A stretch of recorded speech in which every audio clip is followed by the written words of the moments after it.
저의 순서는 늘 찬양으로 시작을 합니다. 내 영혼의 그 깊은 데서 찬양 드리면서 시작하겠습니다.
제가 이렇게 찬양을 하는 것, 또 이렇게 말을 하는 것, 다시 할 수 있는 것 하나님의 은혜입니다.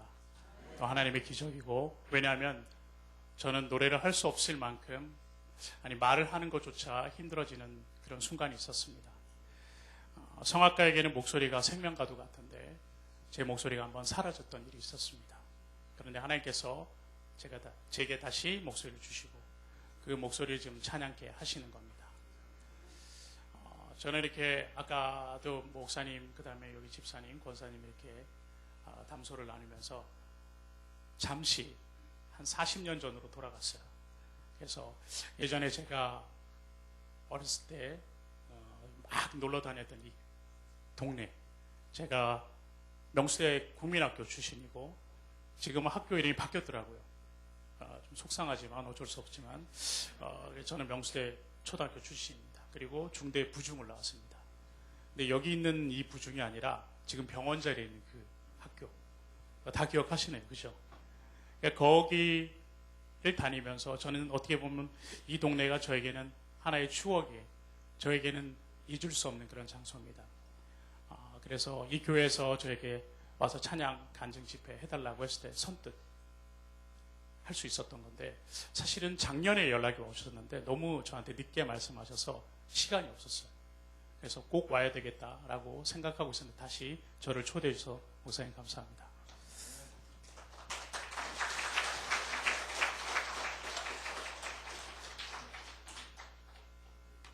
마이크 조금만 올려주실래요?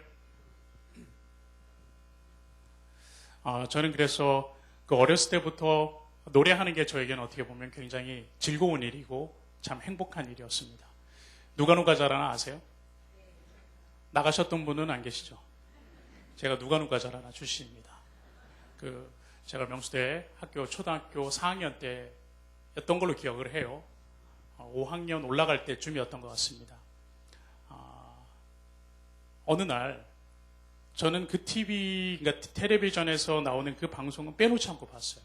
왜냐하면 노래를 너무 좋아하니까. 그리고 하고 싶었어요. 어느 날 결심을 했습니다. 가야겠다. 한번 해봐야겠다. 근데 혼자서는 도저히 갈 용기가 나지 않더라고요. 그래서 제 친구들한테 얘기를 했어요. 그랬더니 이 친구들이 선뜻 저랑 가겠대요. 그래서 예심을 보러 갔습니다. KBS 여의도에 가서 예심을 보러 갔는데 그때가 토요일 날이었어요. 한낮에 2시쯤 여름에 굉장히 더웠습니다. 몇 시간을 기다려서 제 순서가 됐어요. 우리들 친구들하고 저하고 순서가 됐어요. 가면은 거창하게 오디션 하는 것도 아니에요. 요즘은 뭐 TV에서 오디션 프로그램이 엄청나게 발달되어 있지만 저는 그때 악기 창고에 애들을 이렇게 몇 명씩 모아요. 그 순서대로 한 5-6명 들어오면 한 소절씩만 불러보라고 해요. 너무 애들이 많으니까. 그러면 한 소절만 딱 부릅니다. 그럼 듣고 얘는 합격, 얘는 불합격. 이렇게 딱 바로 얘기를 해요. 그래서 저는 합격을 했어요. 제 친구들은 어떻게 됐을까요? 어떻게 이렇게 다 아세요? 제 친구들은 떨어졌어요. 왜냐하면 저는 준비를 한 사람이고 얘네들은 친구가 가지니까 따라온 애들이에요. 물론 제 친구들도 노래를 굉장히 잘했습니다. 그랬는데 아무튼 저는 그렇게 감사하게도 1차 예심을 통과하고 2차 예심을 통과하고 꿈에 그리던 텔레비전에 나와서 노래를 부르는 그런 꼬마가 됐어요. 어느 날 제가 방송을 나가고 난 후에 학교를 갔는데 학교에서 어느 날 스타가 된 거예요. 저는 점심시간마다 선생님들한테 불려다니면서 노래만 불렀어요. 근데 저는 A형의 굉장히 내성적인 꼬마였습니다. 그런데 어떻게 무대에 서면은 이상하게 안 떨려요. 무대만 내려오면 떨려요. 올라가기 전까지는 정말 막 떨어요. 근데 올라가면 희한하게 합니다. 그게 무대 체질이라는 거예요. 그렇게 하나님이 저한테 목소리라는 것을 주셨고 노래를 잘할 수 있는 달란트를 주신 거예요. 근데 저는 그 달란트를 잠시 제 것이라고 착각을 하고 저만을 위해서 썼습니다. 그러던 어느 날 하나님이 제 목소리를 잠시 가져가신 거예요. 그때가 제가 소위 말하는 한참 잘 나가고 있을 때였습니다. 독일 오페라 극장에서 솔리스트로 노래를 하고 있을 때였어요. 그때도 이제 공연이 끝나고 한 일주일 정도 쉬는 시간이 있었어요. 한 이틀 후에 제 목소리 좀 이상이 왔습니다. 감기 걸린 건 줄 알았어요. 감기 걸렸구나 생각을 하고 병원을 가게 됐습니다. 병원에 가서 진찰을 이렇게 봤는데 선생님께서 이러세요. 무슨 일인가 싶어서 왜 그러냐 그랬더니 목 앞에 이렇게 만져보는데 보여서 만져보신 거예요. 벌써 후드 앞에 이렇게 만져지는 결절이 있다. 근데 이거는 안 좋은 케이스가 될 수도 있겠다. 그래서 그게 뭐냐 그랬더니 갑상선에 결절이 있다는 것은 좀 위험할 수 있다. 그래서 조직 검사를 해봤어요. 그랬더니 암이래요. 암이라는 판명이 났습니다. 그래서 어떡하냐. 근데 선생님은 저한테 빨리 수술을 하는 게 좋겠다라고 말씀을 하셨어요. 그런데 저는 사실 수술을 하고 싶지 않았습니다. 왜냐하면 성악가는 목소리가 생명이에요. 그렇죠, 권사님. 예. 그런데 수술을 하다 보면 혹 잘못되면 목소리를 잃을 수도 있고 소리가 상할 수도 있어요. 그래서 저는 하고 싶지 않았어요. 그 외과적인 방법 말고 다른 방법이 있는지를 알아봤더니 없대요. 그래 무조건 수술을 하자 해서 결정을 하고 급하게 수술 날짜 잡고 제가 수술을 받게 됐습니다. 네, 물론 수술을 받으러 갈 때는 설마 그런 일이 있을까? 아니야, 없을 거야. 에이, 하나님은 그죠? 설마. 근데 설마가 현실로 나타난 거예요. 저는 이제 수술대에 들어갔습니다. 시간은 몇 시인지 몰라요. 아침에 들어갔는데 눈 떠보니까 저녁이었어요.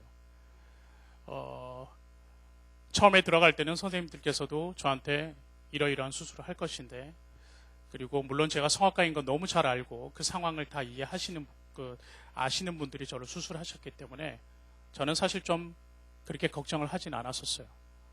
그런데 선생님들도 생각하셨던 것보다 상태가 더 안 좋았습니다. 열어보니까 상태가 더 안 좋았어요. 그래서 원래는 2시간, 길어봐야 3시간이라는 수술이 8시간 반 정도 걸렸습니다. 그러니까 장시간에 걸쳐 수술을 하게 됐어요. 그때 제 아내는 수술방 밖에서 저를 기다리고 있었습니다. 그런데 시간이 돼도 제가 나오지 않으니까 슬슬 걱정이 들기 시작했습니다. 근데 때마침 의사 선생님이 잠시 나오셨어요. 또 다른 한 분의 선생님을 불러오라고 하고 이 선생님이 잠시 나오셨는데 제 아내를 본 거예요. 봤으니까 얘기를 해줘야겠다 하고 다가오더니 이렇게 말을 하더래요. 당신 남편의 상태가 많이 안 좋았다. 그런데 생명이 더 중요합니까? 아니면 목소리가 더 중요합니까? 이렇게 물어보더래요. 당연히 생명이 중요합니다. 그러면서 우리가 수술을 하는 중인데 성대를 움직여주는 신경이 2개가 있는데 오른쪽 성대 신경에 이상이 있다. 그래서 지금 수술을 하는 중이지만 이 신경 오른쪽 신경에 붙어있던 암세포를 조심스럽게 떼어냈지만 불행하게도 한 3cm 정도가 떨어져 나갔다. 그래서 오른쪽 성대는 이제 마비가 온다. 그렇게 말하고 들어가서 끝까지 수술을 끝냈답니다. 이제 이 말인즉슨 저는 끝났다는 얘기예요. 이 성대가 2개가 부딪혀서 소리가 나야 되는데 한쪽을 이제 움직일 수가 없는 상황이 됐습니다. 그러니까 말하는 것조차 힘들어진 상황이 된 거예요. 그날 밤을 수술방에서 나와서 뜬 눈으로 밤을 새고 그 다음날 의사 선생님께서 저한테 어제 있었던 수술에 대해서 쭉 설명을 하셨어요. 근데 그 이야기를 듣고 있는데 저는 그 이야기가 하나도 제 귀에 들어오지 않았습니다. 한 가지 질문밖에는 생각이 나지 않았어요. 당신이 이제 앞으로 노래하는 건 힘들 것 같습니다. 이 얘기 다 들었어요. 그런데 거기다 되물었습니다. 그러면 제가 앞으로는 다시 노래할 수 없다는 겁니까? 라는 물음이었어요. 안 나오는 목소리로 억지로 쥐어짜서 물어봤어요. 그랬더니 선생님이 저를 이렇게 보시더니 이걸 어떻게 설명을 해야 될까? 예를 들어서 육상 선수는 2다리가 필요하다. 건강한 2다리. 달리기를 잘 하기 위해서. 근데 만약에 당신이 노래를 하겠다고 하면 한 다리로 뛰는 육상 선수하고 같다라고 표현을 하셨어요. 근데 저는 그 얘기를 들으면서 그래? 그럼 성대 한쪽으로도 할 수 있다는 얘기구나. 노래할 수 있겠구나. 라는 생각을 하나님 주신 거예요. 그때 만약에 하나님이 저한테 그런 마음을 안 주셨다면 제가 오늘 이 교회에 올 일이 없었겠죠. 근데 하나님이 그때 그 순간에 저한테 그 마음을 주신 거예요. 언젠가 네가 다시 무대에 서서 노래할 거야. 언젠가. 그 소망을 품고 지금까지 오는 겁니다. 근데 그 안에 하나님이 많은 회복을 하게 하셨어요. 그래서 지금처럼 이렇게 어려운 것들은 아니지만 이런 찬송가를 제가 할 수 있을 정도 된 겁니다. 처음에는 이렇게 1소절, 2소절 부르는 것도 힘들었어요. 아까 여러분이 화면에 보셨던 그 정도 수준. 그 수준도 굉장히 몇 년이란 시간이 흐른 후에 가능했던 거예요. 근데 지금은 그래도 찬송가 한 곡을 그래도 불러낼 수 있을 만큼 하나님이 이렇게 회복시켜 주신 겁니다. 근데 그 회복에는 순종이 꼭 필요해요. 큰일 날 뻔했습니다. 회복에는 순종이 필요해요.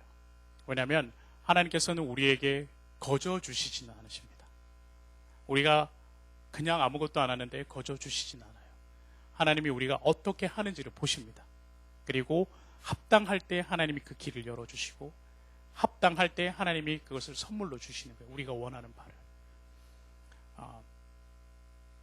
저는 그때 다시 노래할 수 없다는 그 사형 선고를 받으면서 그 소망을 하나님이 주신 거예요. 사실 절망에서 하나님이 소망을 품게 하신 겁니다. 그리고 그 소망을 가지고 견뎌 나오는데 그 가운데 참 귀한 친구 한 명을 저한테 보내주셨어요.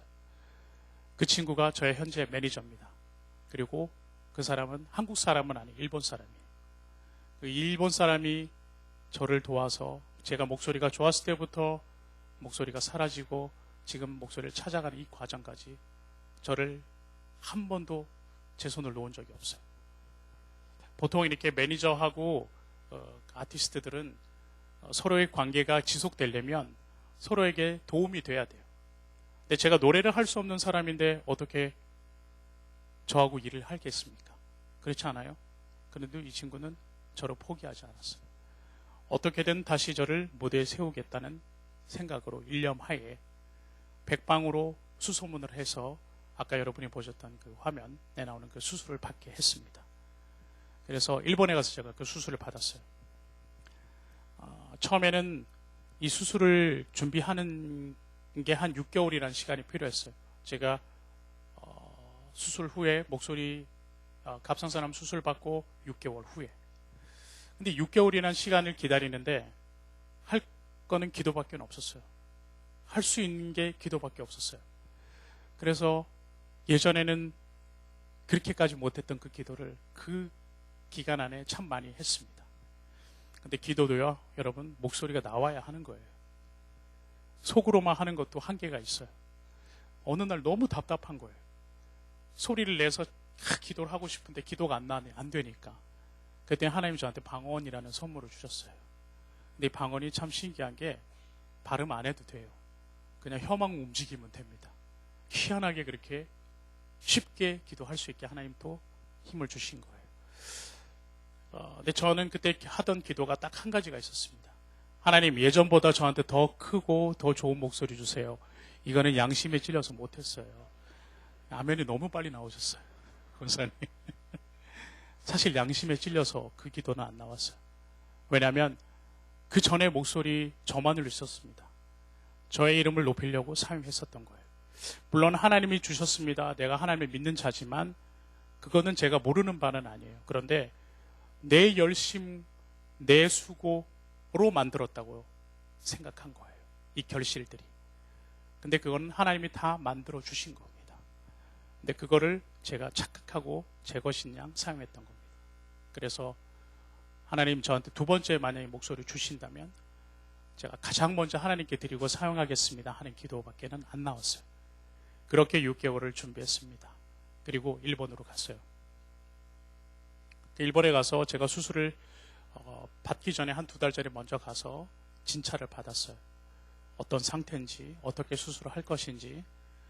근데 저를 그때 수술해 주셨던 의사 선생님께서 그때 당시 연세가 77이셨어요.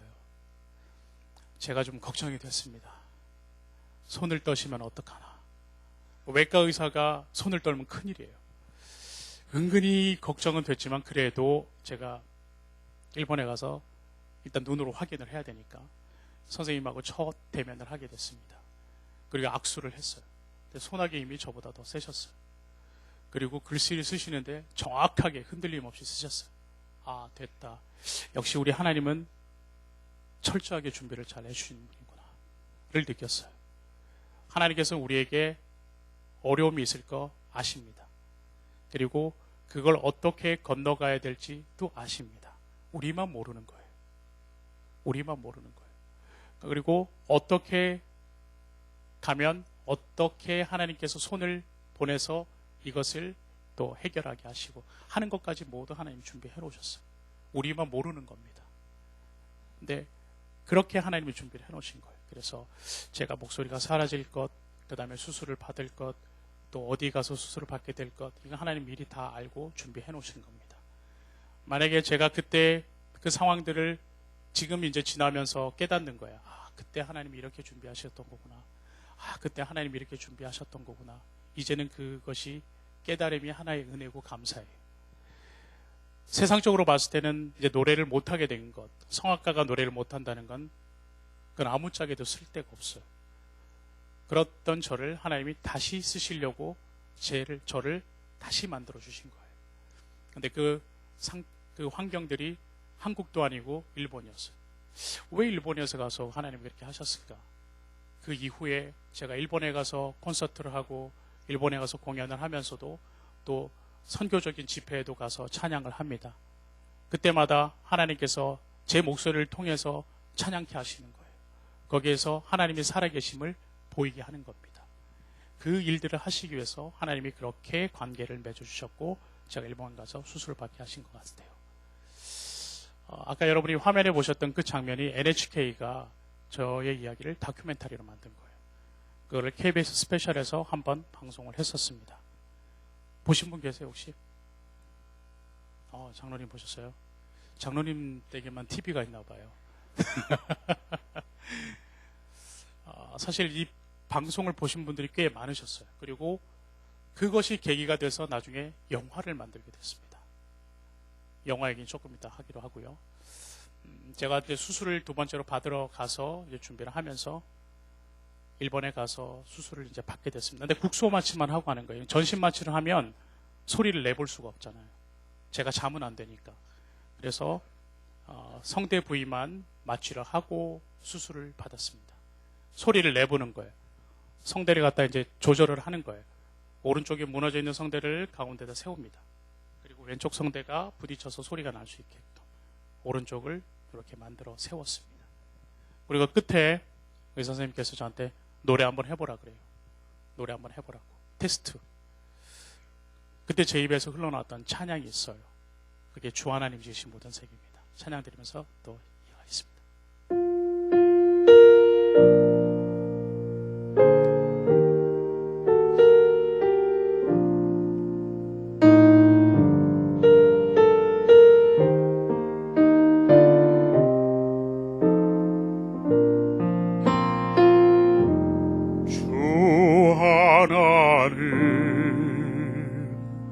지으신 모든 세계 내 마음속에 그리어볼 때 하늘의 별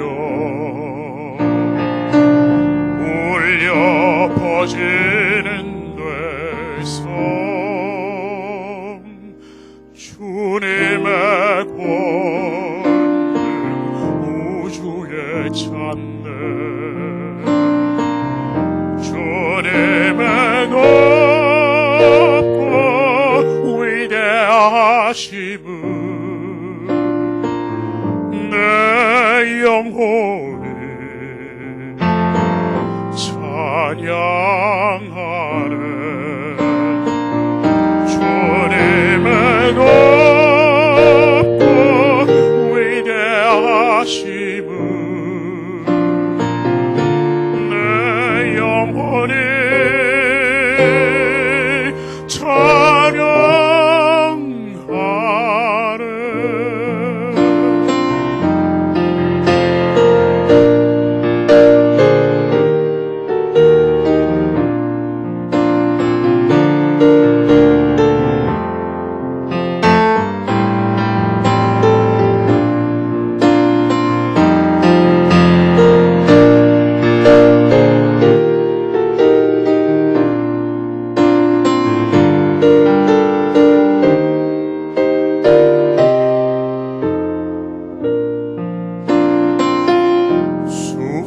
숲속이나 험한 산 골짜기에서 지저귀는 저 새소리들과 고요하게 흐르는 시냇물은 주님의 솜씨 노래하도다 주님의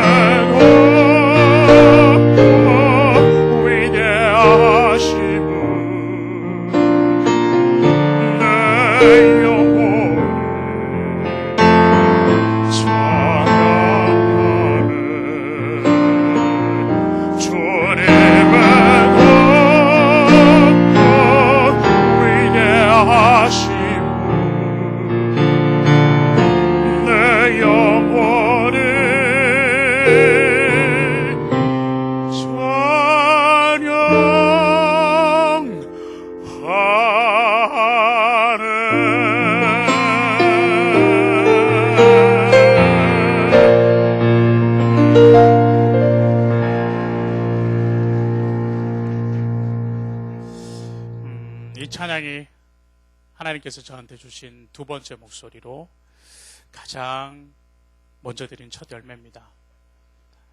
제가 만약에 이 찬양 안 부르고 딴 거 부르었으면 큰일 날 뻔했어요. 6개월 동안 그렇게 기도로 내가 서약 같은 기도를 해놓고 엉뚱한 거 불렀으면 그죠? 예.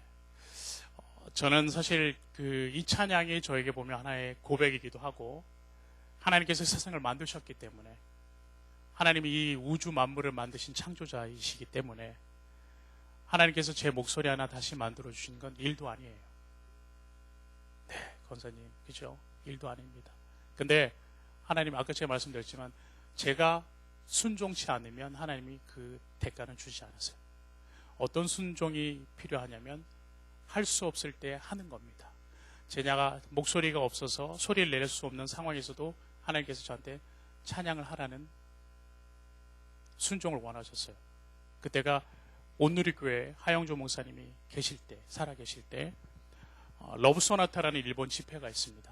그 일본 집회는 일본인들을 안 믿는 일본인들을 위한 한국 교회가 가서 하는 큰 집회예요. 거기서 연락이 온 겁니다. 저한테 찬양을 해달라고. 근데 저는 머뭇머뭇했어요. 전화를 하면서도 이분들이 제 상황을 잘 모르시는 것 같다. 내가 찬송가 한 곡 부르는 게 너무 힘든데 아직 불가능한데 어떻게 할 수 있을까 고민하다가 못할 것 같습니다 라고 말씀드렸어요. 전화를 끊고 났더니 뭔가 찜찜해요. 뭔가 대답을 잘 못한 것 같다 라는 느낌이 들기 시작했습니다. 그러고 있는데 한 이틀 있다 다시 연락이 왔어요. 집사님 기도해 보십시오.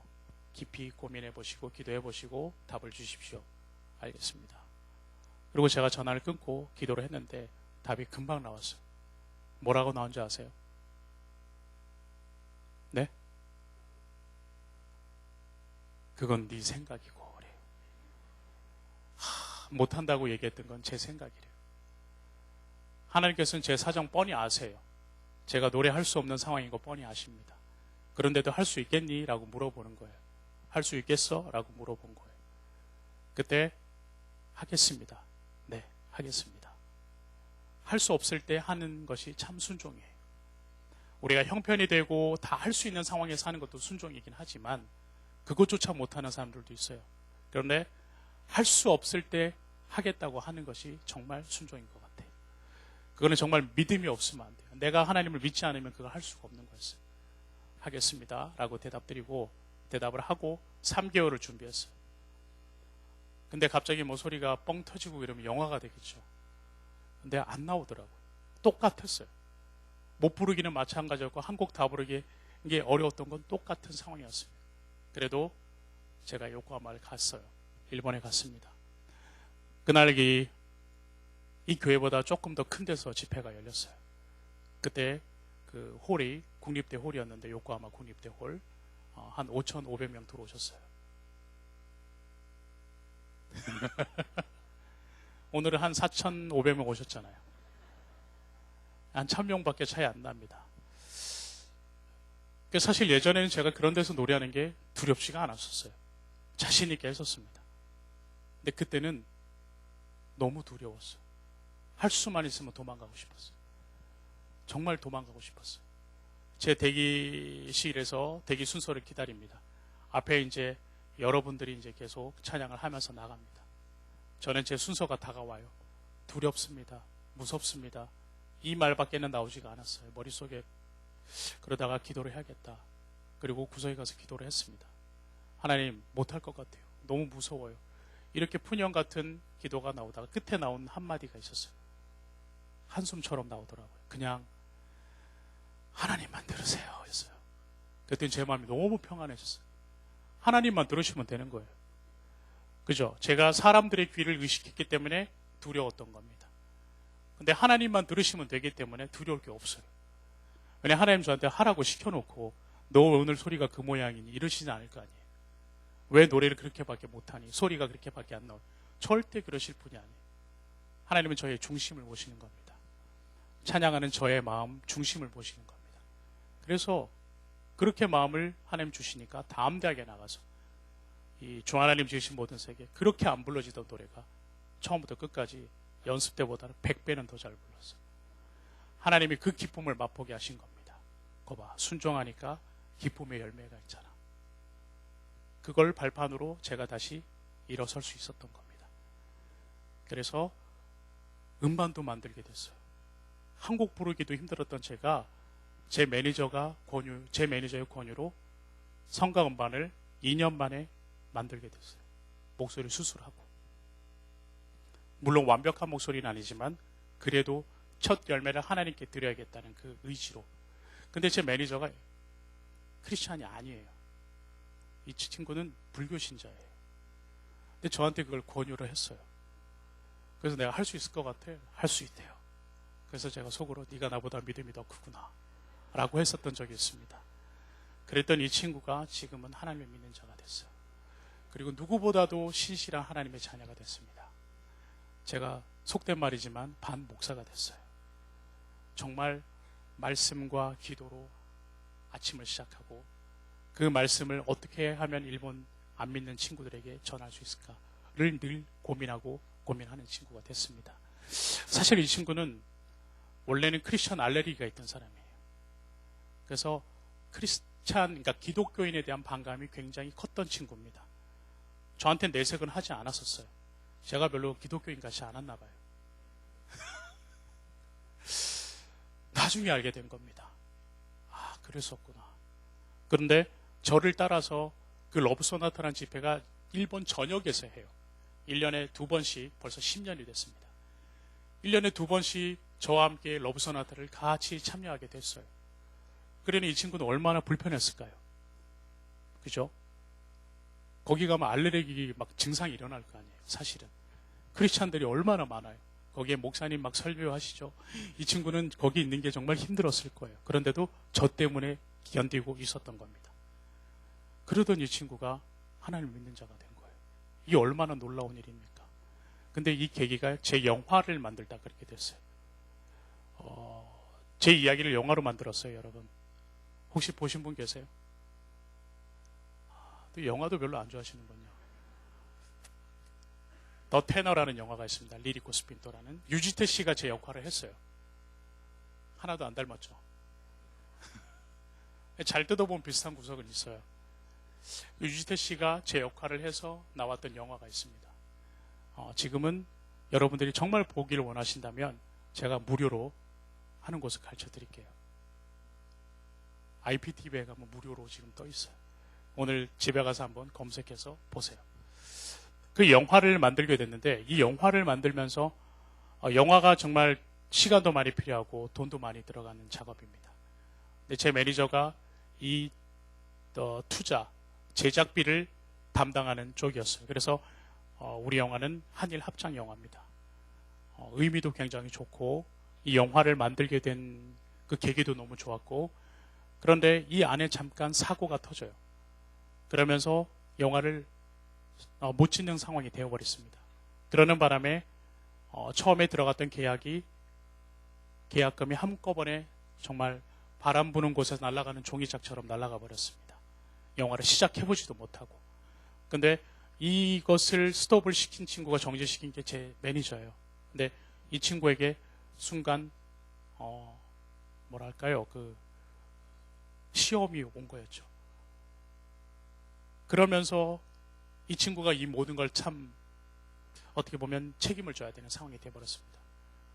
제작비도 물론 마찬가지고 서로 양국 간의 어떤 그 좋지 않은 어떤 감정이 생겨버리게 한 것도 이 친구 탓이 돼버린 거예요.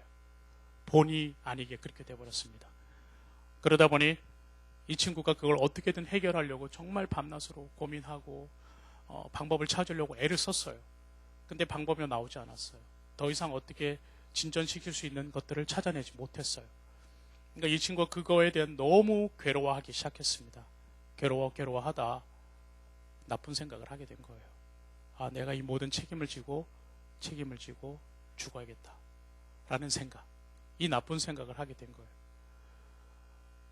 그의 사무실에는 사실은 저와 러브소나타를 다니면서 받았던 많은 책들이 있어요. 그 목사님, 하영조 목사님 쓰셨던 설교집도 있고 뭐 성경책도 있고 여러 가지 설교집들을 이렇게 번역해 놓은 것들. 근데 이 친구가 그걸 읽어볼 리가 없죠. 그랬던 이 친구가 그날 밤에 너무 괴로워하던 그날 밤에 나쁜 생각을 하던 그 밤에 자기 사무실에 꽂혀있던 책 한 권을 꺼내서 보게 됐습니다. 거기서 하나님을 만난 거예요. 하나님께서 그의 마음을 치유하셨습니다. 그리고 그에게 새로운 소망을 품게 하신 거예요. 어둠에서 광명을 찾게 된 겁니다. 이게 정말 하나님 은혜인 것 같아요.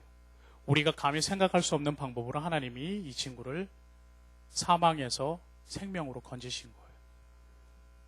그래서 그때부터 그 친구는 지금까지 하나님을 찬양하는 자가 됐습니다. 그리고 저도 그 친구도 이제는 같은 하나님을 믿는 자가 됐어요. 사실은 예전에는 저를 위해서 기도를 많이 했어요. 절에 가서 시주도 많이 하고 좋다는 절에 큰 절에 가서 막 시주도 크게 하고 막 저를 위해서 기도했었어요. 저는 그 사정을 알지만 뭐라고 얘기할 수가 없어서 너무 고맙긴 한데 어느 날 제가 말을 해야겠다 싶어서 한 말이 있었어요. 그 친구 이름이 와지마 토타로입니다. 와지마상. 너가 나를 위해서 기도해 준 거 너무 고마운데 번지수가 틀렸다. 주소가 틀렸어. 그때 무슨 말이네요. 나는 하나님을 믿는 자고 너가 절에 가서 아무리 기도해봤자 그건 나한테 오지 않아. 그러니까 예수님의 이름으로 기도를 해야 그게 나한테 오는 거야. 그러니까 하나님께 기도를 해야 그게 나한테 오는 거야. 그랬더니 알았대요. 그 다음날 어디 가서 십자가 목걸이 하나를 구했어요. 또 새벽마다 그걸 붙들고 한 손에는 불경, 한쪽에는 십자가를 붙들고 저를 위해서 기도하기 시작했던 그런 친구예요. 너무 순수하잖아요. 한 친구의 다시 재기를 위해서 그렇게 옆에서 물심양면으로 고생을 한 친구가 정말 하나님을 믿게 되니까 저는 그게 제일 기쁜 일이에요. 근데 만약에 이 친구가 지금 그렇게 해요. 말하는 것 중에 너가 만약에 그런 아픔이 없었다면 목소리를 잃어버리는 그 시간이 없었다면 내가 하나님 못 만났을 수도 있겠잖아. 그래서 제가 목소리를 잃어본 이유를 이제 여러분 아시겠죠? 모르시겠어요 아직도? 한 사람의 생명을 구하기 위해서 하나님이 제 목소리를 잠시 사용하신 거예요. 네. 그래서 우리는 알 수 없습니다. 근데 하나님께서 우리에게 모두에게 달란트를 주셨어요. 나는 여기 달란트 받아본 적 없다 하시는 분 한번 손 들어보세요. 달란트 받아본 적 없다 하시는 분 계세요? 다 달란트 받으셨죠? 다 받으셨죠? 근데 그거를 꺼내어 사용하셔야 돼요. 합당하게 주인을 위해서 사용하는 겁니다. 우리의 주인인 하나님을 위해서 사용하는 겁니다. 근데 저는 그것을 저를 위해서 했던 거예요. 그걸 알게 하신 게 지금입니다. 그래서 여러분이 그거를 이제 지금 알으셨다면 지금부터 여러분들이 정확하게 달란트를 하나님 위해서 사용하시기 바랍니다. 그 말 하라고 하나님은 저한테 오늘 보내신 것 같아요. 왜냐하면 저는 이 달란트라는 것이 이솝우화에 나오는 얘기처럼 어렸을 때 성경 시간에 이야기처럼 들었던 이야기예요. 그런데 그것이 사실이었던 겁니다. 그 달란트의 비유가 그냥 단순하게 비유가 아니었던 거예요. 우리가 종으로서의 제자로서의 삶에서 가장 염두에 두고 지켜야 할 것이 그건 것 같습니다. 그래서 여러분들이 받은 달란트를 꺼내어 사용하시기 바랍니다. 이게 모두 하나님의 은혜인 것 같아요. 이 친구의 삶을 바꾸신 것도 하나님의 은혜인 것 같습니다. 그래서 제가 부르는 찬양입니다. 하나님의 은혜 찬양드리겠습니다.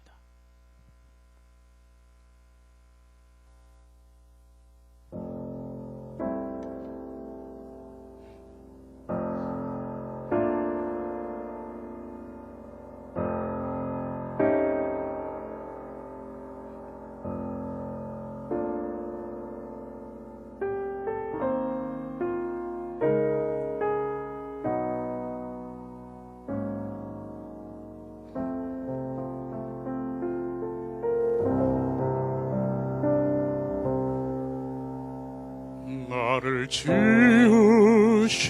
이가 하나님,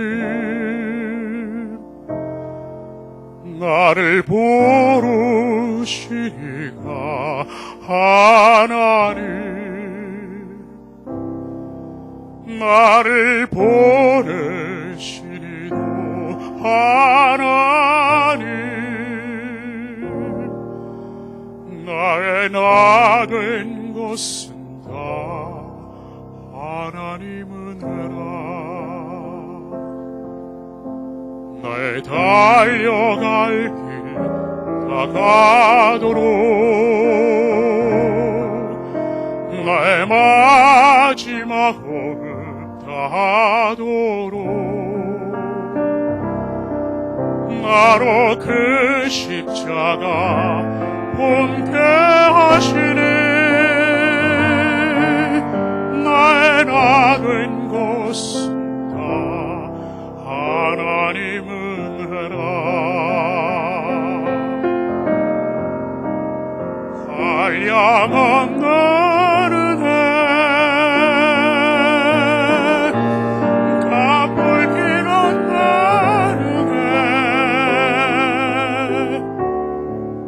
은혜 내 삶을 애워싸는 하나님의 은혜 나 주저함 없이 그 땅을 밟아도 나를 붙드시는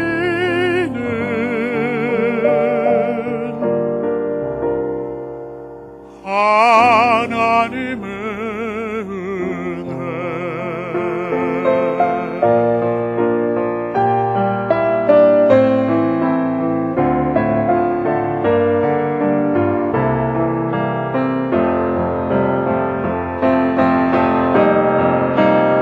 한량 없는 은혜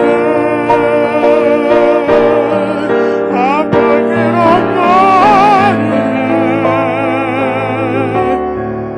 내 삶을 애워싸는 하나님의 은혜 나 주저함 없이 그 땅을 밟아도 나를 붙드시는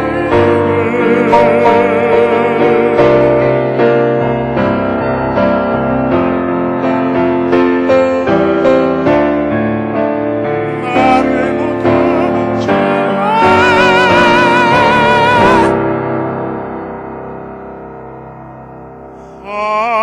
하나님의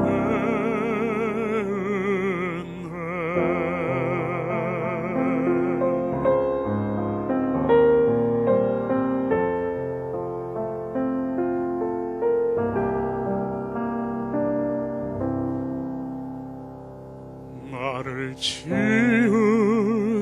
이가 하나님 나를 부르신 이가 하나님 나를 보내신 이도 하나님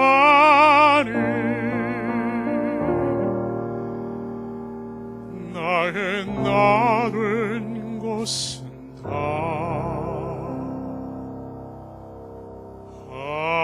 하나님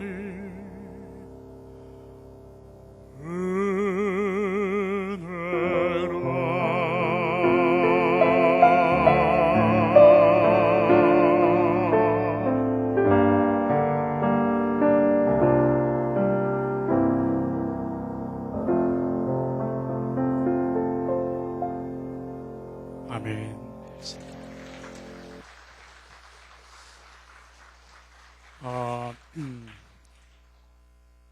사실 이런 찬양 사실 저한테 굉장히 어려운 곡입니다.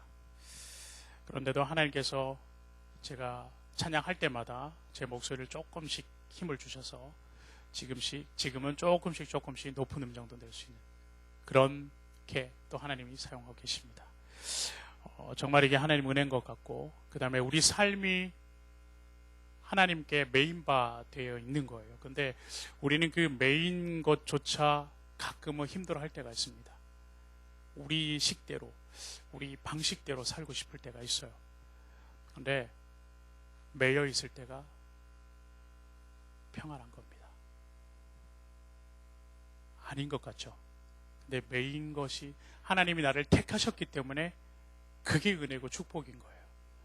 하나님이 만약에 나의 인생을 간섭하지 않으신다면 하나님하고 나하고는 관계가 없는 겁니다.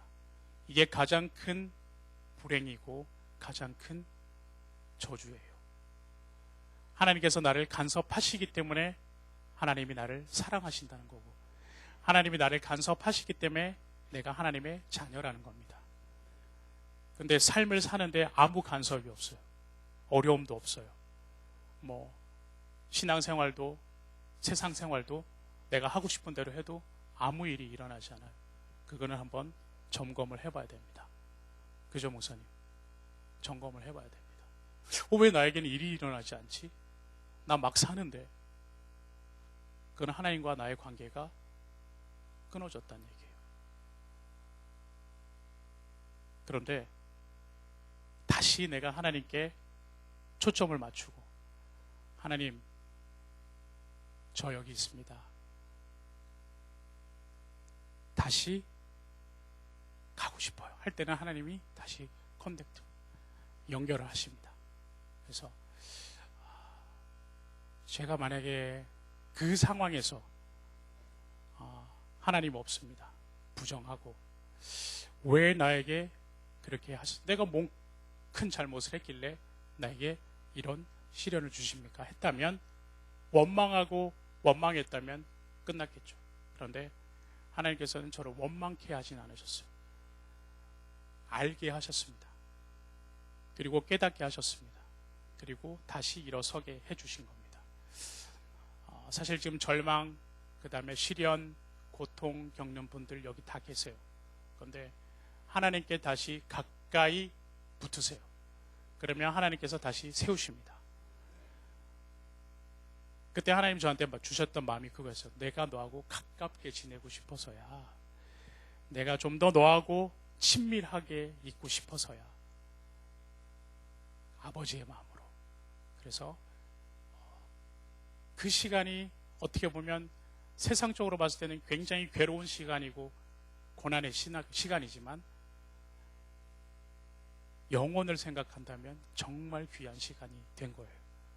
그래서 저도 그렇지만 육석동제일교회도 지금 이 자리에 계신 분들, 하나님께서 분명히 사랑하시는 분들이고 하나님께서 택하신 자녀들이고, 여러분들 때문에 누군가가 또 새 생명을 얻게 됩니다. 그래서 입을 열어 찬양하시고 하나님을 증거하시고 여러분 삶에서 그거를 보여주시기 바랍니다.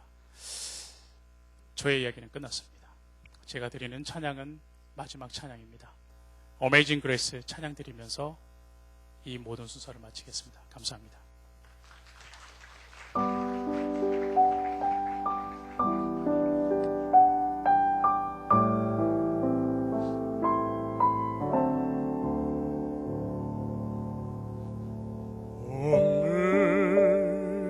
Amazing grace, how sweet the sound that saved a wretch like me.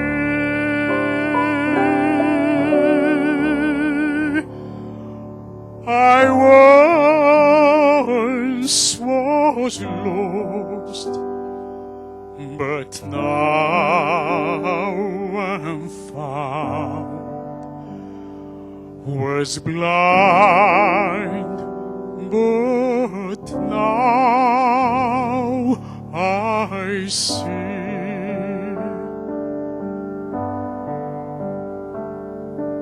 나 같은 죄인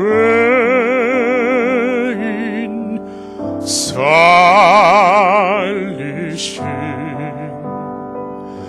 주 은혜 놀라워.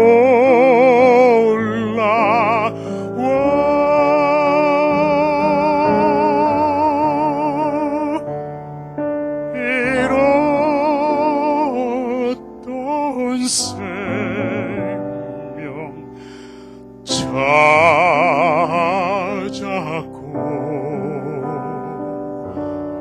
평생을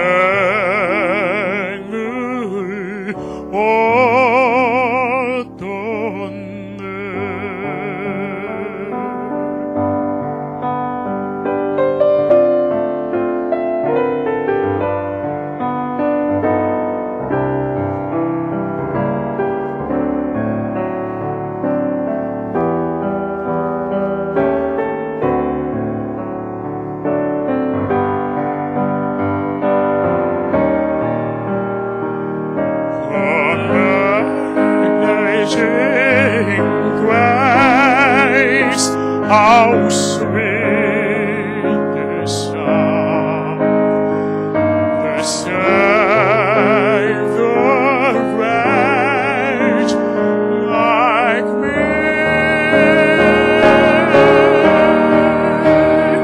I once was lost, but now I'm found. Was blind, but now I see.